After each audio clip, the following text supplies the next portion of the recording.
Festeggiato il patrono della Polizia di Stato San Michele Arcangelo, ai nostri microfoni il questore di Agrigento.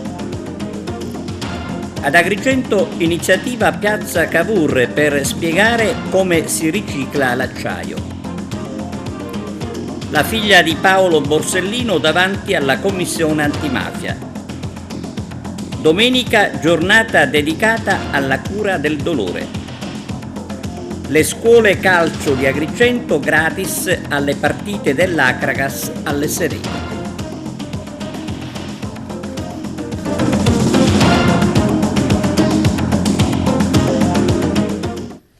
Benvenuti su TVA Notizie. Oggi, come avete sentito dai titoli, la Polizia di Stato festeggia il patrono San Michele Arcangelo con cerimonie religiose in tutta Italia. Ad Agrigento la ricorrenza ricordata presso il santuario di San Calogero. Arturo Cantella. San Michele Arcangelo è una festa interessante, importante per ciò che rappresenta per le forze dell'ordine della questura, della polizia. È il nostro santo patrono e in tutta Italia lo celebriamo ed è un momento di riconoscimento, di appartenenza alla istituzione, è un momento che viviamo anche in maniera più intima, quasi familiare, con le persone che lavorano più vicino a noi, non solo della polizia ma anche delle altre forze di polizia, le associazioni, la Chiesa, chi con noi affronta quotidianamente i temi del soccorso, perché ricordiamolo a tutti, noi siamo pubblica sicurezza e soccorso pubblico. E i problemi non mancano, sono tanti. I problemi non mancano, devo dire che nei miei 35 anni di servizio non sono mai mancati. Noi del resto ci occupiamo di emergenze, quindi quando ci si chiede ma c'è un'emergenza è una domanda quasi ovvia. La nostra è una terra piena di emergenze, in particolare quella che lei si sta vivendo in queste ore a Lampedusa. A Lampedusa per fortuna in queste ore non c'è alcuna emergenza, è il periodo in cui effettivamente abbiamo affrontato un numero straordinario di arrivi, straordinario rispetto alle medie precedenti, ma atteso, quindi siamo stati pronti e nonostante le folle che si sono determinate le abbiamo smaltite in poche ore, non più di 18 ore durante i momenti topici sono state le persone a Lampedusa, tranne che si trattasse di minori per i quali ci vuole più tempo e più attenzione per la collocazione, ma anche lì insomma siamo stati nel tempo di 36 massimo 48 ore e ugualmente la quota parte che è arrivata a Porto Empedocle e gli altri vanno verso altri porti, anche lì non più di 6-12 ore in ragione della disponibilità di mezzi per poi portarli nei luoghi di accoglienza. Il primo impatto che lei ha avuto con la città da quando è diventato questore è stato proprio San Calogero. Ecco, ci troviamo proprio a San Calogero con la festa di San Calogero per ciò che ha rappresentato. È stato, diciamo, un momento difficile questore da gestire. No, per la verità non è stato difficile perché abbiamo avuto in quel caso, non in tutti i San Calogero, ma in quel caso abbiamo avuto l'assistenza prima di tutto della Chiesa, di Don Gerlando in particolare, del Vescovo, della città, degli stessi organizzatori, per cui le piccole modifiche che qualcuno ha interpretato come variazioni della tradizione, poi si è visto che non hanno variato affatto la tradizione, hanno semplicemente dato ordine e sicurezza a tutti. Adesso parliamo di una particolare raccolta differenziata, quella dell'acciaio. Ad Agrigento iniziativa in Piazza Cavour, il servizio. Oggi qui ad Agrigento in Piazza Cavour con Capitano Acciaio, una manifestazione dove spiegherete l'importanza del riciclo dell'acciaio e ovviamente i risultati che avete raggiunto come consorzio. Sì, Capitano Acciaio si inquadra nelle campagne di comunicazione che il nostro consorzio svolge su tutto il territorio nazionale allo scopo di sensibilizzare la cittadinanza sui corretti comportamenti relativi al conferimento degli imballaggi in acciaio, che sono scatolette, latte per pomodoro, per legumi, conserve ittiche, eccetera, tutti oggetti di uso quotidiano.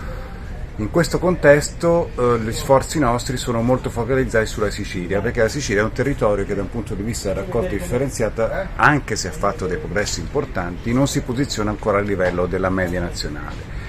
In questo contesto non particolarmente brillante, però Agrigento spicca per risultati, perché ottiene una media di raccolta differenziata che noi misuriamo in chilogrammi di imballaggi raccolti pro capite, doppia rispetto a quella della media della Sicilia. Quindi la Sicilia fa circa 1,7 kg a persona, diciamo così, e Agrigento ne fa più di 3. Quindi questo è sicuramente una dimostrazione dell'efficacia e dell'efficienza dell'amministrazione comunale, del gestore della raccolta e degli impianti poi di raffinazione a valle della raccolta stessa. Tengo a sottolineare una cosa, che la Sicilia è un'eccellenza a livello italiano per quanto riguarda il percorso a valle della raccolta, perché in Sicilia a Catania c'è un'acciaieria che riesce a riciclare, a ricostituire nuovo acciaio attraverso la fusione degli imballaggi che noi abbiamo raccolto insieme ad altri rottami. Quindi è un'amministrazione importante di economia circolare applicata concretamente sul territorio, e questo ci rende fieri, anche i siciliani devono essere fieri. Però dico, l'appello al riciclo non finisce mai, no? No, c'è sempre bisogno di migliorare, anche se l'Italia dal punto di vista del riciclo degli imballaggi e specificamente i nostri si posiziona ai primi livelli in Europa, c'è sempre un'attività di sensibilizzazione da fare. Uno, sul corretto conferimento e sull'importanza che il gesto del cittadino rappresenta per quello che avviene a valle. Due, per una migliore qualità della raccolta. Più bello è il rifiuto che metti nel tuo sacco, minore sarà lo sforzo. Bello nel senso di pulito. Anche un rifiuto può essere bello. Se si dice oggi il rifiuto è una risorsa, c'è un rifiuto più bello, cioè più pulito, e più sporco e quindi più brutto. Quindi più pulito è il rifiuto e più bello, minore saranno le attività industriali necessarie alla trasformazione in materia prima. Quindi un appello anche a pulirli un po' meglio a volte di quello che si fa. Quindi Agrigento in questo, diciamo, eccelle, tanto è vero che ora voi premierete, diciamo, l'amministrazione comunale. Esatto, noi premiamo l'amministrazione comunale, premiamo il gestore della raccolta, l'impianto di selezione dei rifiuti e l'acciaieria di Sicilia che rappresenta lo sbocco finale. Ci presenta quest'ospite che le è accanto? Direi che non ha bisogno di presentazione, più famoso di me però è il nostro capitano acciaio, quello che è itinerante e che porta il nostro messaggio in giro per l'Italia. Un messaggio, dai. Sono capitano acciaio, penso che si legga. Fondamentalmente Federico Cusari ha detto tutto. Cosa possiamo fare noi cittadini? Innanzitutto svuotare gli imballaggi d'acciaio dal loro contenuto e soprattutto conferirli dove il nostro rispettivo comune ci indica, affinché l'acciaio possa essere riciclato al 100% e all'infinito. Barattoli, bombolette aerosol, tappi Corona, i tappi dei coperchi dei barattoli possono tornare nuovo acciaio, possono diventare delle fontane, delle panchine, dei telai, delle biciclette, quindi si ricicla al 100% all'infinito e ne possiamo solo giovare. Quindi differenziamo e ricicliamo. E ricampatevi, no? Arricampatevi. Ecco, fino a quando è possibile, diciamo, sarete qui ad Agrigento? Ci troverete qui ad Agrigento, in piazza Cavour, fino al 1° ottobre. 100 città contro il dolore cronico. Domenica 1° ottobre, una giornata dedicata alla cura. Arturo Cantella ha intervistato il dottor Antonio Liotta. Nell'ambito della Festa dell'Unità, un momento dedicato al dolore cronico organizzato dal dottor Liotta? È un momento importante perché coincide con la giornata mondiale contro il dolore che va celebrato da oggi venerdì fino a domenica 1° ottobre. E quindi abbiamo colto questa occasione per poter parlare a una vasta platea dei problemi del dolore, il dolore cronico, che noi li intendiamo dolore come malattia. In coincidenza di questo fatto c'è da dire che proprio in questi giorni scade anche, o meglio ricorre, il 20° anniversario della creazione della clinica del dolore all'ospedale San Giovanni di Dio di Agrigento, che ho avuto l'onore di dirigere posso dire di avere creato, ecco, come struttura specializzata. Quindi il dolore è una delle problematiche più serie che coinvolge tante patologie, interessa tutte le persone, perché in un modo o in un altro, indipendentemente anche dell'età, c'è sempre una ragione per poter avvertire il dolore. Dolore come sintomo che però in certe situazioni di patologia diventa vera e propria malattia, e addirittura noi come specialisti su questa materia parliamo del dolore totale. Il dolore totale che comprende il dolore fisico, il dolore psichico, morale, sociale, quindi diciamo un intervento che non è solo di tipo farmacologico, ma che racchiude diverse competenze e si cerca di poter, non dico risolvere, ma almeno alleviare questa situazione. Faccio un esempio per fare capire: una persona che è disoccupata, che ha perso il lavoro e comincia a stare male, avere tutta una serie di problematiche che senza dubbio lavorando riescono ad essere attutite. Ecco, il disagio quindi sociale che diventa poi malattia e diventano dolori spesso irreversibili. Il ministro Daniela Santanchè alla giornata mondiale del turismo a Palermo e parla di ripresa per quanto riguarda la Sicilia.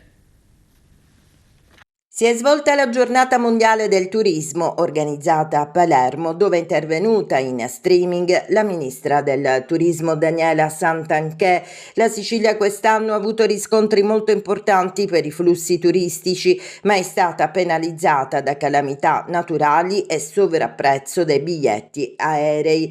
Ma il turismo siciliano è ripresa, forti investimenti in infrastrutture e aziende. Convocherò al più presto un tavolo Sicilia con regione, comuni e attori della filiera per rafforzare la trasformazione del settore e la messa a sistema delle tante potenzialità. Il turismo, ha ricordato la Santanchè, pesa il 13% del PIL italiano e può diventare il primo settore del paese. È previsto di realizzare un focus sulle stazioni medio-piccole che saranno interconnesse con i nostri treni turistici, i treni storici e i treni del gusto.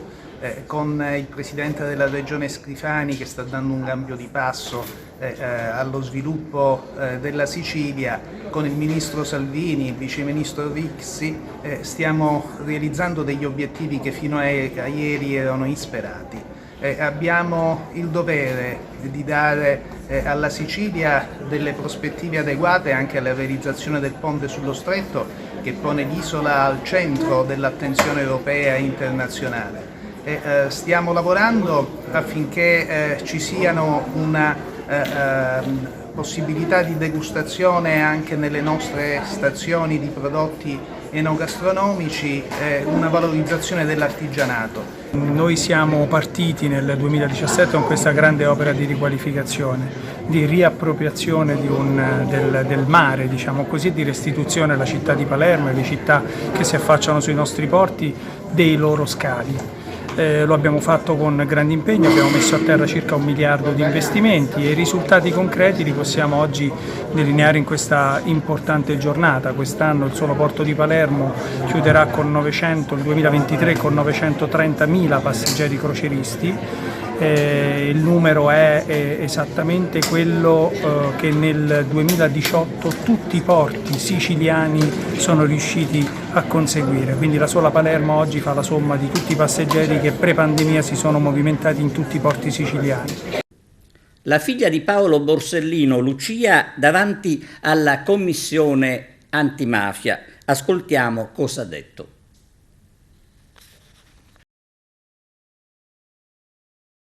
Sono qui oggi perché noi abbiamo anche cercato in tutti questi anni, avendo fiducia piena nelle istituzioni, l'esserci resi conto che il corso delle indagini sulla strage nella quale mio padre perse la vita stesse per rivelare il determinarsi di gravissimi depistaggi, così come poi si è accertato, si siano determinati già il giorno stesso, a partire dal giorno stesso. E chiediamo che le componenti statuali competenti a vario titolo e livello possano far piena luce, senza pregiudizi e senza condizionamenti, su quelli che sono stati i particolari dettagli della vita di mio padre, documentati in atti e testimonianze dirette, che hanno caratterizzato gli ultimi momenti della sua vita, soprattutto nei 57 giorni tra le due stragi. Perché siamo convinti,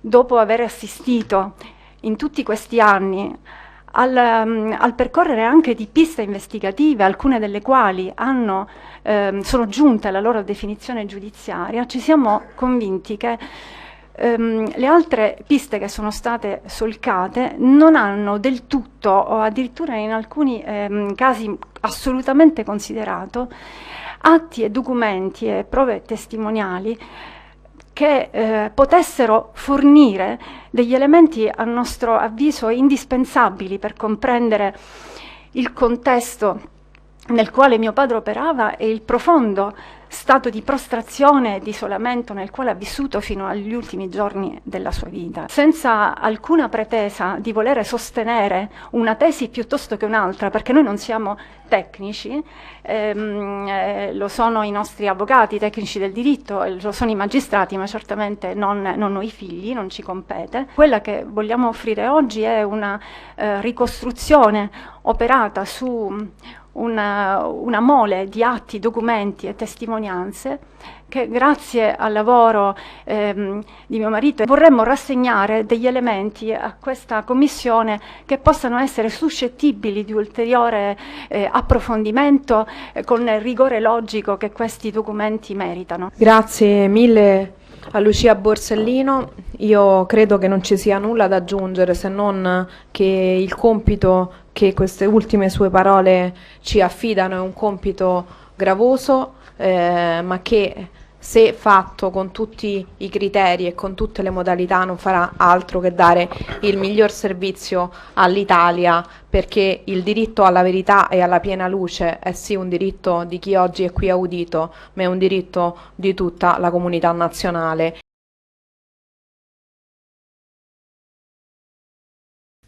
La festa dell'unità ad Agrigento, c'è l'intervista realizzata da Arturo Cantella al segretario provinciale del PD Simone Di Paola. Simone Di Paola, segretario provinciale del PD, avete scelto proprio Agrigento per questi 3 giorni della festa regionale dell'unità, con una prima giornata a Lampedusa, un posto diciamo simbolico per ciò che rappresenta l'isola. Questa sera Bonaccini chiuderà la Slane. Sì, per questo territorio è una grande opportunità e anche un grande riconoscimento per il lavoro fatto in questi anni di ricostruzione di un tessuto di comunità, anche di ricostruzione di classe dirigente, ma è anche la possibilità di dimostrare alla Sicilia e all'Italia che Agrigento non è solo destra, non è solo consociativismo, non è solo trasformismo, è anche buona politica, è anche passione, è anche visione di buon governo. Una 4 giorni che abbiamo immaginato aperta al contributo propositivo anche delle forze della società civile, del mondo dell'associazionismo e del sindacato, una 4 giorni che darà al Partito Democratico la possibilità di ritrovare se stesso, le ragioni dello stare insieme dopo le sconfitte alle nazionali e regionali che richiedevano un forte ripensamento del proprio ruolo nella società, ma anche delle politiche di alleanze e di relazioni per costruire nuove alleanze e nuove forme di alternativa alla destra. Io penso che alla fine di questa festa il consuntivo sarà assolutamente positivo e consegnerà alla Sicilia e alla nostra provincia l'idea e l'immagine e la percezione di un partito nuovamente consapevole del proprio ruolo e nuovamente protagonista. Quale messaggio partirà da Agrigento? Una città, come dicevi tu, prettamente di centrodestra, e con l'unità il PD che scossa può dare non solo ad Agrigento ma anche alla Sicilia, una Sicilia che è una terra prettamente diciamo di centrodestra? Il PD deve dare un messaggio di speranza e anche di recupero del proprio ruolo. Il messaggio che deve partire è che non può esserci alternativa alle destre senza un partito democratico forte e radicato sul territorio, consapevole del proprio ruolo e capace di lanciare proposte serie. Noi non costruiamo consenso sulla gestione del potere, noi costruiamo consenso quando sappiamo fare quello che è nel nostro DNA, cioè proposta politica e visioni di buon governo. Se facciamo questo siamo credibili e ci affermiamo anche elettoralmente. Dobbiamo ripartire da questa consapevolezza, perché è vero che la Sicilia e la provincia di Agrigento sono sempre state terre spostate a destra, ma è anche vero che in alcune frangenti della nostra storia recente il centro-sinistra, quando ha recuperato senso del proprio ruolo, ha vinto elezioni importanti e si è affermato come forza di governo. Dobbiamo partire da lì, dalla consapevolezza che insieme possiamo tornare ad essere forza di governo, e questa occasione può essere una buona opportunità per dimostrare che ci siamo, per dimostrare che possiamo giocare una partita importante. Si è insediato alla matrice di Cammarata il nuovo arciprete Don Davide Trizzino, che sostituisce Don Antonio Cipolla, assegnato a Palma di Montechiaro. Ad accogliere il nuovo parroco, nel corso di una messa solenne presieduta dall'arcivescovo di Agrigento, Monsignor Alessandro Damiano, il sindaco di Cammarata Giuseppe Manciapane, l'arciprete emerito Don Mario Albanese e la comunità che fa capo all'unità pastorale della parrocchia di San Nicola. Il giovane parroco è originario di Bivona e arriva dalla comunità ecclesiale di Villafranca Sicula. E ancora morti sul lavoro, purtroppo, in Sicilia. A Belmonte Mezzagno, nel Palermitano, muore un operaio per il crollo di un solaio. Un operaio di 63 anni, Filippo Ciancimino, è morto a Belmonte Mezzagno, nel Palermitano, mentre stava lavorando ad un solaio che ha ceduto in una casa in via Papa Giovanni XXIII. L'uomo è stato travolto dalle macerie. Le indagini sono condotte dai carabinieri del Nucleo Ispettorato del Lavoro e dall'ASP di Palermo. Sono loro ad effettuare tutti i rilievi. Al vaglio degli inquirenti ci sono le posizioni amministrative previdenziali della vittima. Si sta cercando di comprendere se l'operaio stesse lavorando da solo e se avesse o meno indossato dispositivi di protezione personale e sicurezza nel cantiere. Sono molto addolorato per quanto successo nel mio comune. Filippo Ciancimino era un grande lavoratore, d'animo nobile e sensibile, la gentilezza fatta persona. Il lavoro era la sua passione. Queste le parole del sindaco di Belmonte Mezzagno Maurizio Milone. Non ci sono parole che possano alleviare il dolore della famiglia.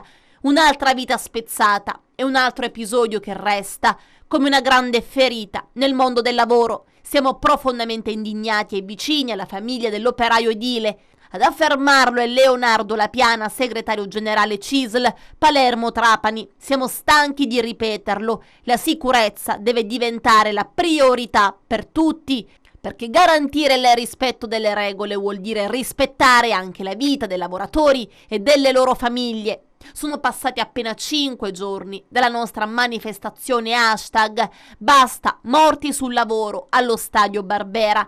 Non sappiamo più come spiegare alle istituzioni che la sicurezza sui luoghi di lavoro è diventata la priorità di questo paese. A dichiararlo è invece il segretario generale di Filea CGIL Palermo, Piero Ceraulo. Da informazioni giunte dal cantiere, la Filea CGIL Palermo ha appreso che il lavoratore dal 1 settembre aveva fatto domanda di pensione e probabilmente stava chiedendo l'Ape Social, ovvero l'anticipo pensionistico specifico per gli edili. Se questo dovesse trovare conferma, dice ancora il segretario, la situazione sarebbe ancora più grave perché l'operaio risulta non in regola e non doveva assolutamente trovarsi in quel momento lì. Un altro operaio ha perso la vita ed è inaccettabile. Non possiamo ancora perdere tempo e continuare a contare morti. Servono interventi immediati, lo afferma Pasquale De Vardo, segretario della Fenial Will Palermo. Diciamo basta a questa strage silenziosa e denunciamo ancora una volta che che manca la sicurezza sui luoghi di lavoro. Nuova caserma per la tenenza della Guardia di Finanza di Capo d'Orlando in provincia di Messina. I locali intitolati al brigadiere Antonino Calderone.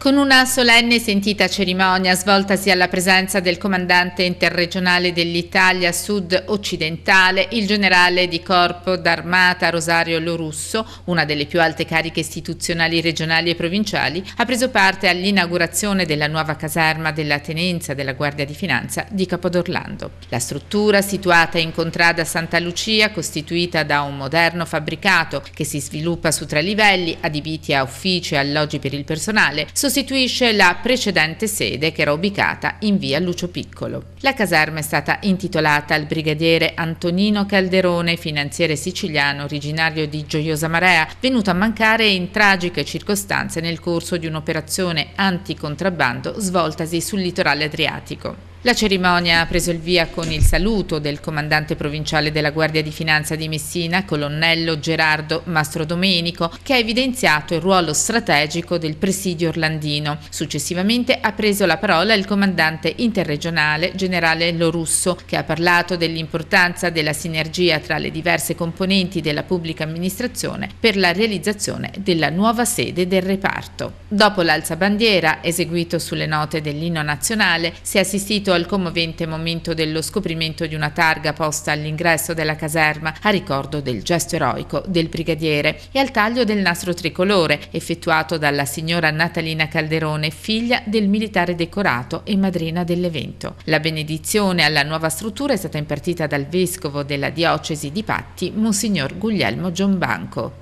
La città di Messina, dopo 35 anni, avrà finalmente il secondo Pala Giustizia. Vediamo.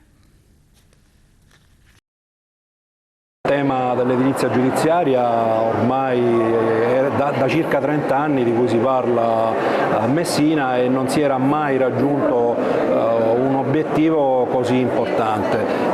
L'importanza sta nel fatto di aver finalmente definito una procedura che consentirà a tutti gli attori che a vario titolo lavorano nell'ambito giustizia possono avere delle sedi dignitose sotto tutti i punti di vista. Quindi finalmente avremo 2 nuove sedi istituzionali vicine al Palazzo Piacentini, che rimarrà comunque la sede centrale del Tribunale, ma che consentirà allo stesso tempo di poter svolgere le attività al meglio.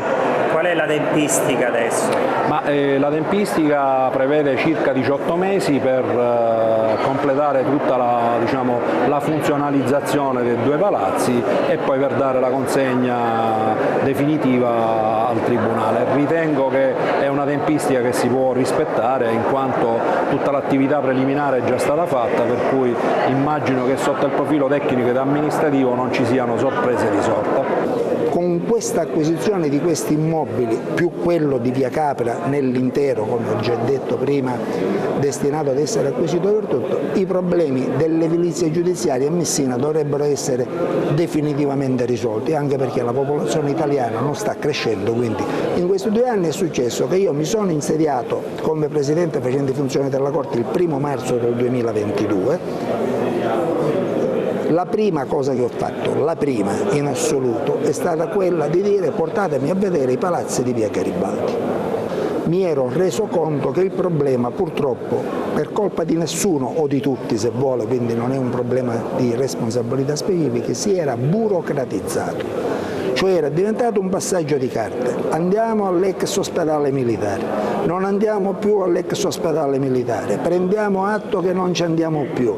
E allora i soldi, che succede? Erano stati assegnati al comune di Messina. Con questi soldi che facciamo? Era diventato tutto un gioco di adempimenti burocratici che non portava da nessuna parte. Questo anno è successo questo: si è incontrato un capo dell'ufficio che si è messo in testa che questo problema andava risolto, un'amministrazione comunale che è stata disponibile e ha fatto quello che poteva fare. Breve pausa per la pubblicità e torniamo. Lotta alla criminalità organizzata, conferenza internazionale nell'aula bunker Falcone Borsellino di Palermo alla presenza del ministro degli Interni Piantedosi. Con il ricordo di Giovanni Falcone e di Paolo Borsellino si sono aperti i lavori per il 20ennale della Convenzione ONU a Palermo all'interno dell'aula bunker del carcere Ucciardone. Dobbiamo tenere conto che la Convenzione di Palermo si trova ad affrontare uno scenario decisamente cambiato rispetto a 20 anni fa, ha detto il ministro della Giustizia Carlo Nordio. Le sue norme tuttavia sono ancora estremamente attuali. Pensiamo alle previsioni sul segreto bancario, sul riciclaggio, al concetto di sorveglianza elettronica che consente di estendere l'ambito di applicazione alle più recenti tecniche di comunicazione telematiche, alle disposizioni che prevedono organi investigativi comuni. Noi siamo quindi persuasi che la Convenzione di Palermo possa vivere una stagione di rinnovata centralità. Ben 191 governi l'hanno ratificata su 193 Paesi membri delle Nazioni Unite. Questo le attribuisce una universalità reale.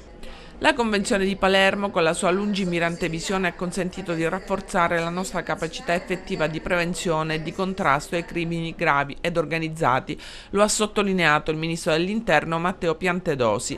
Oggi è utile condividere idee ed esperienze sul cruciale tema del contrasto al traffico di migranti e alla tratta di persone, continua. Si tratta di crimini particolarmente odiosi che integrano una grave violazione del diritto internazionale e arrecano un'offesa non solo alla dignità delle persone coinvolte, ma anche al diritto di ogni Stato sovrano di regolamentare l'ingresso dei cittadini stranieri nel proprio territorio. Nessuno Stato può accettare che la criminalità organizzata determini le politiche migratorie nazionali, né che vengano praticate ignobili forme di schiavitù moderna. Ieri, in occasione del Consiglio Affari Interni a Bruxelles, ho sottoposto, ha detto ancora il Ministro, ai colleghi europei una serie di iniziative per affrontare questa sfida epocale, riconducibile a due pilastri essenziali. Da un lato la necessità di potenziare la collaborazione con i paesi di origine e transito dei flussi per rafforzare la cooperazione di natura investigativa e rendere più efficace la risposta repressiva contro i trafficanti. Dall'altro la necessità di agire concretamente sulle cause della migrazione e offrire ai migranti delle alternative legali ai loro progetti migratori. Donne per la pace, un presidio in Piazza Verdi a Palermo. Questa guerra ormai dura da più di un anno, siamo quasi tra breve, a febbraio faranno 2 anni. Noi fin dall'inizio, noi intendo associazioni di donne, Ludi, di cui io faccio parte, Ludi di Palermo, le donne della CGIL, Governo di Lei, le donne dell'ANCI e tante altre associazioni di donne, abbiamo deciso dal 3 aprile di organizzare un presidio per la pace. Oggi come studenti palermitani insieme ad altre realtà cittadine abbiamo scelto di scendere in piazza per il primo corteo dell'anno con una manifestazione contro la guerra per ribadire ancora una volta per quest'autunno e per gli altri che seguiranno che noi studenti siamo la forza che vuole opporsi a questa guerra, perché dall'alto non c'è la volontà della classe dirigente, di chi sta al potere, di fermare questa guerra, ma anzi di finanziarla, di continuarla. Lo vediamo con tutte le spese militari che vanno ad aumentare sempre di più, lo vediamo all'interno delle nostre scuole con una cultura della guerra che viene sempre più normalizzata e viene sempre più propagandata. Lo vediamo con tutti quei PCTO che ci fanno fare all'interno di Sigonelle, delle caserme militari che hanno un ruolo centrale all'interno delle guerre degli Stati Uniti che esportano in giro per il mondo. Come studenti palermitani quindi abbiamo scelto di opporci a questa guerra e di essere la forza principale che blocca queste guerre mortifere che portano mattanza, che portano uno scaricamento dei costi di una guerra voluta dall'alto verso il basso. Quello che cerchiamo di fare è soprattutto cercare di sensibilizzare gli studenti che entrano nel nostro mondo, quindi nel liceo, quindi i ragazzi di prima, di seconda e tutti quelli che ancora non sono riusciti a capire effettivamente il significato dei cortei, sensibilizzarli su un argomento che ci coinvolge ogni giorno, perché anche se noi non abbiamo fondamentalmente la guerra all'interno del nostro paese, è come se l'avessimo grazie a tutte le conseguenze che vengono attuate all'interno del nostro paese. Le nostre paure sono che la scuola sempre più avanti vada a ignorare quelli che sono gli argomenti principali della nostra giornata, ecco, tutto quello che succede all'interno del nostro paese, dell'Unione Europea, che appunto vada a non sensibilizzare gli studenti e non faccia capire il vero significato di quello che è la guerra. Le scuole calcio di Agrigento possono andare allo stadio gratis quando l'Acragas gioca in casa. L'iniziativa è della società biancoazzurra in collaborazione con l'assessore comunale allo sport Gerlando Piparo. Si potrà godere dell'iniziativa a partire da domenica, quando l'Acragas affronterà all'Esseneto il Trapani. È necessario però prenotarsi entro le ore 12 di domani sabato. Bene, è tutto, grazie per la vostra attenzione e arrivederci.